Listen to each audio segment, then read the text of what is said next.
Ya, setelah 36 tahun terbebas dari virus yang mengakibatkan penyakit mulut dan kuku pada ternak, publik Jawa Timur kini kembali harus lebih waspada.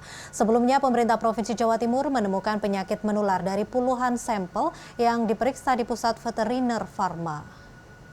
Pada tahun 1986, Indonesia dinyatakan bebas dari infeksi penyakit mulut dan kuku pada sapi. Dan pada 1 pekan terakhir, pemerintah Provinsi Jawa Timur menemukan ada 4 kabupaten kota di Provinsi Jawa Timur yang terindikasi hewan ternak sapi mereka terinfeksi penyakit mulut dan kuku. Akankah Indonesia menghadapi kasus serupa? Sektor peternakan Jatim dibuat was-was dengan munculnya penyakit mulut dan kuku pada puluhan sapi di 4 kabupaten.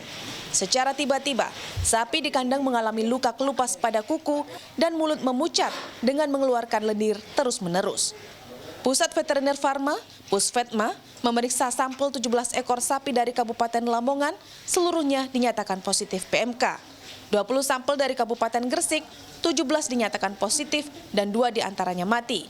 34 sampel dari Kabupaten Mojokerto, 19 terkonfirmasi PMK, sementara 13 sampel dari Kabupaten Sidoarjo, 10 sampel dinyatakan positif PMK. Pusvetma terus melakukan upaya tracing di kabupaten kota lainnya di Jatim dan siap menerima sampel tambahan dari seluruh daerah di Indonesia.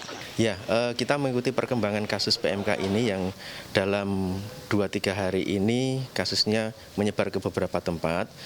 Tim Pusvetma bekerjasama dengan tim Dinas Peternakan Provinsi dan juga tim Balai Besar Veteriner Wates hari ini juga turun ke beberapa lokasi, antara lain ke Probolinggo, Lumajang, dan juga di Malang, serta ada yang turun di Jombang.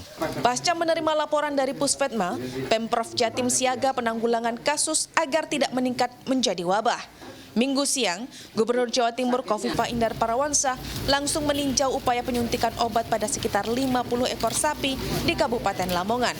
Puluhan sapi mendapat suntikan antibiotik, antiinflamasi, dan vitamin. Penanganan PMK Jatim menggunakan pendekatan serupa COVID-19. Bagi kandang yang terdeteksi PMK, wajib diisolir. Hewan ternak tidak boleh keluar atau masuk sembarangan.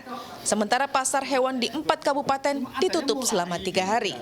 Melalui rapat koordinasi bersama Kementan, diduga kemunculan PMK berasal dari impor kambing atau domba ilegal.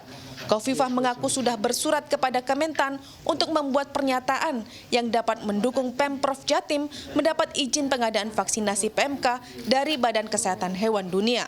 Vaksin tersebut terbukti dapat membebaskan Indonesia dari virus PMK pada 1986. Dari impor ilegal kambing atau domba dari negara yang masih belum bebas PMK. Dan kita mengajukan surat kepada Pamentan agar 4 daerah ini bisa di-state oleh Pamentan ini ada wabah PMK. Selain Jatim, Pusvetma juga telah memeriksa 10 sampel sapi dari Kabupaten Aceh Tamiang. Seluruhnya dinyatakan positif PMK. Hingga Minggu sore, belum ada temuan virus PMK menular pada manusia dan hewan ternak lainnya. Eka Rima, Miki Peresia, Lamongan, Jawa Timur.